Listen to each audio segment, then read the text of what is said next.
Halo, Assalamualaikum warahmatullahi wabarakatuh. Selamat datang di SMP Negeri 3 Tunggal Jaya. Sebelum menonton video ini, jangan lupa subscribe. Oke, pada kesempatan kali ini kita akan membahas belajar efektif di masa pandemi. Nah, bagaimana cara belajar efektif menurut psikologi? Setiap manusia memiliki kewajiban untuk belajar. Sejak kita dilahirkan, kita dihadapkan dengan kewajiban untuk belajar.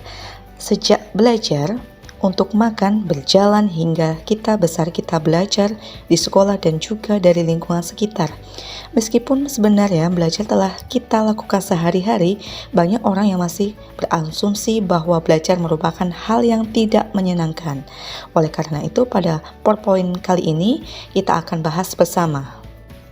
Ada beberapa cara yang kalian bisa lakukan dalam melakukan kegiatan pembelajaran selama daring.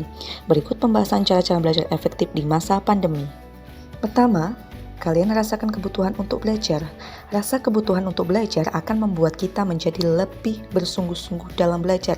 Kesungguhan ini membuat kita tidak hanya belajar saat sedang mood saja, melainkan juga belajar di saat setiap waktu. Yang kedua, belajar dimanapun yang kita suka. Terutama memilih tempat belajar yang disukai tentu akan membuat kita senang dan merasa nyaman untuk belajar. Dengan memilih tempat yang nyaman, kita turut membantu menata mood kita menjadi lebih baik sehingga belajar pun lebih menyenangkan dan efektif.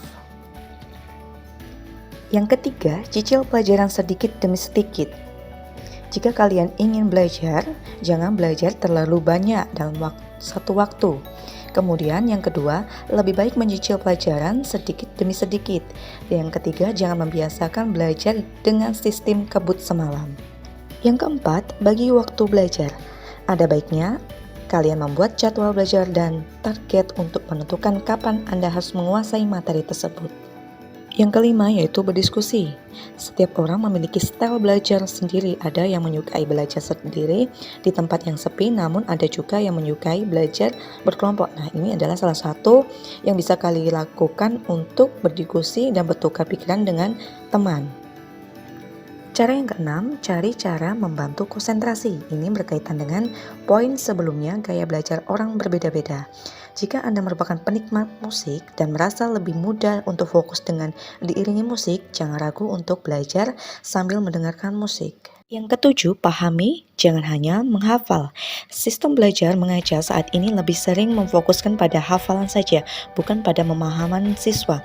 Padahal sekedar menghafalkan hanya efektif untuk ujian atau waktu jangka pendek. Yang kedelapan, jangan malu bertanya.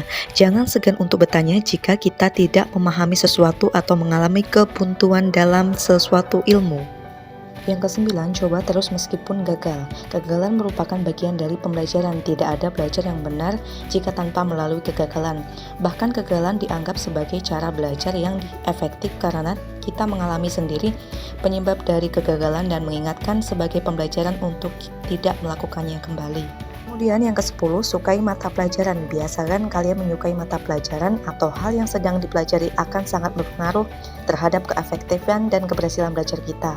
Yang ke-11, manfaatkan fasilitas yang ada. Di zaman sekarang, fasilitas belajar yang tersedia tidak hanya berupa buku pelajaran atau buku kumpulan soal dari sekolah. Kini kita bisa belajar melalui internet, video, hingga televisi yang menyediakan tayangan edukatif. Yang ke-12, membuat review atau peta materi. Membuat review juga akan memudahkan kita untuk memahami intisari dari ilmu yang sedang kita pelajari. Buat kesimpulan, cobalah untuk menarik kesimpulan dari materi yang sedang dipelajari. Hal ini akan menunjukkan pada saja output dari kegiatan belajar kita dan kita bisa membaca kesimpulan itu berulang kali untuk membuat ilmu semakin tertanam di otak kita. Yang ke-15, coba latihan soal. Mengerjakan latihan soal atau uji coba memecahkan masalah sesuai materi yang sedang dipelajari akan membantu kita mengukur sejauh mana pemahaman kita atas materi tersebut. Dengan demikian, kita bisa menilai di bagian mana kita harus meningkatkan belajar dan bagian mana kita telah menguasainya.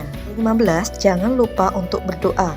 Belajar merupakan usaha kita untuk menjadi seseorang yang pintar dan berguna. Namun, tidak ada usaha sempurna tanpa diiringi doa. Oleh karena itu, jangan lupa untuk berdoa sebagai pelengkap usaha kita dan membuat ilmu yang kita dapat menjadi berkah dan bermanfaat. Itulah cara-cara efektif belajar di masa pandemi. Selamat mencoba, terima kasih.